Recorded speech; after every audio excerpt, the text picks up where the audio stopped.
حضرت اویس کرنی رضی اللہ تعالیٰ عنہ مسلمان ہوئے، بڑا دل چاہتا تھا حضور سے ملنے کو، آئے بھی 2 دفعہ، آپ نے باتیں سنی ہوئی، اماں بوڑھی تھی، ایک ادھر دیکھو میری طرف، اماں بوڑھی ہو اور ماں حکم دے دے کہ نبی پاک کے پاس نہیں جانا، ذرا سننا، تو حضرت اویس کرنی، یہ داتا گنج بخش علی اجویری نے لکھا ہے، یہ امام شورانی نے لکھا ہے، یہ تمام ان پہ سیرت نگاروں نے لکھا ہے، کہا بیٹے میں کمزور ہوں، مجھے چھوڑ کے نہ جانا، چھوڑ کے نہ جانا۔ ایک دن بڑی منت کی، رو پڑے، اماں نے کہا بیٹا جانا، لیکن اگر حضور گھر نہ ہوئے تو تلاش نہ کرنا، میں فالج زدہ عورت ہوں، اٹھ کے چل نہیں سکتی۔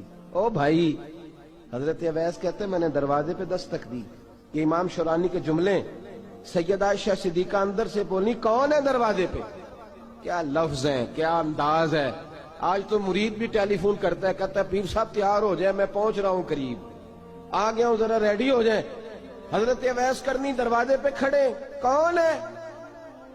بڑی عاجزی، بڑی درویشی، کہنے لگے اماں جی ایک فقیر ہوں، یمن کا رہنے والا ہوں، ایک فقیر ہوں، ایک درویش ہوں، یمن سے آیا ہوں، محبوب سے ملنا ہے۔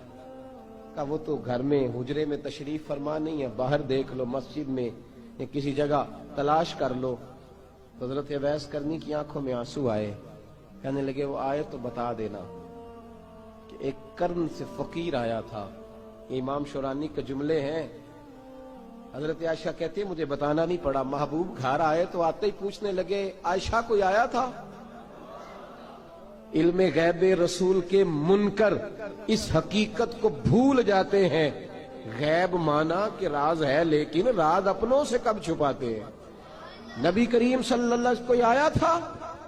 حضرت عائشہ نے سوال عرض کی یا رسول اللہ آپ کو کیسے لگا؟ حضور فرمانے لگے کسی کی خوشبو آ رہی ہے، کسی کی، یہ امام شورانی کے لفظ ہے، کسی کی، اگرچہ غالب خوشبو خود محبوب کی ہے، کسی کی خوشبو آ رہی ہے۔ کہ حضور کرن کرنے والا کو فقیر آیا تھا، سلام چھوڑ کے چلا گیا۔ جناب عائشہ کہتے ہیں حضور کی آنکھوں میں آنسو آئے۔ میں نے کہا حضور وہ گیا کیوں؟ تو محبوب نے فرمایا اس کی ماں بوڑھی ہے، اس کی ماں، محبوب اگر اماں کے لیے کہتے ہیں چل دیکھیں نا تابی بنے، وہ صحابی نہیں بن سکے، تابی، تو تبلیغ کرنے کیسے چلا جاتا ہے بیمار ماں کو چھوڑ کے؟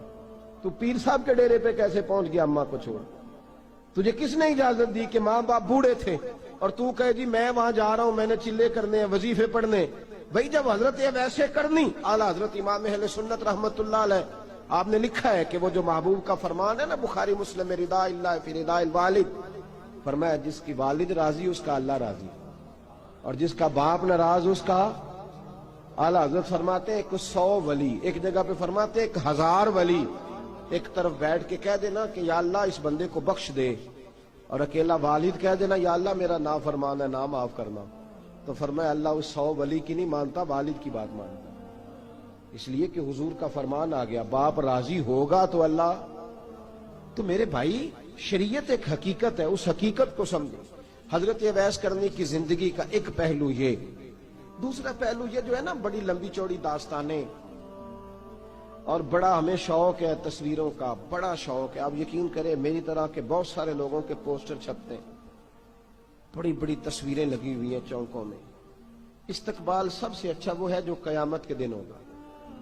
اگر اس استقبال دیکھیں نا، یہاں ہم سے پہلے لوگوں کے بڑے استقبال ہوئے، پھر بعد میں کیا ہوا؟ چلے گئے وہ لوگ، ہم آ گئے، ہم بھی چلے جائیں گے۔ مٹی دیں تے مٹی رہنے، ایویں کا دی بلے بلے، اج مٹی دے اتے بندیا تے کل مٹی دے تھلے۔ حضرت اویس کرنی خیر التابعین ہے، تابعین میں سب سے پہلا نمبر ہے۔ آپ کی سب سے بڑی فضیلت یہ ہے کہ آپ نا، یہ ہم نہ بتاتے بڑا ہیں، گزرتے گزرتے بتا دیتے ہیں کہ میں تہجد گزار بھی ہوں، گزرتے گزرتے بتا دیتے ہیں کہ مسجد کی جو ٹائلیں ہیں نا وہ میں نے لگوائی ہیں، بس کوئی بندہ مل جائے صحیح جس کو ہم کرامتے سنا سکیں۔ میرے جیسے مولوی صاحب بھی بتاتے ہیں، کہتے ہیں جب میرے جیسے اچھے لوگوں کی وہ بھی بتاتے ہیں جب میں مسجد میں آیا تھا تو 30 بچے تھے، اب پورے 80 ہیں، وہی بتاتے ہیں 1.5 صف ہوتی تھی نمازیوں کی۔ اب بھئی چھوڑو، اگر بچے پڑھاؤ گے تو اللہ راضی ہوگا، کو بتانے کی بات ہے، وہ ذکر کرنے کی بات ہے، یہ اللہ رسول کا راز ہے، اس کا ذکر نہیں کیا جاتا۔ خواجہ اویس کرنی رضی اللہ تعالیٰ اپنے آپ کو چھپا کے رکھا ساری زندگی، ساری زندگی۔ اماں جب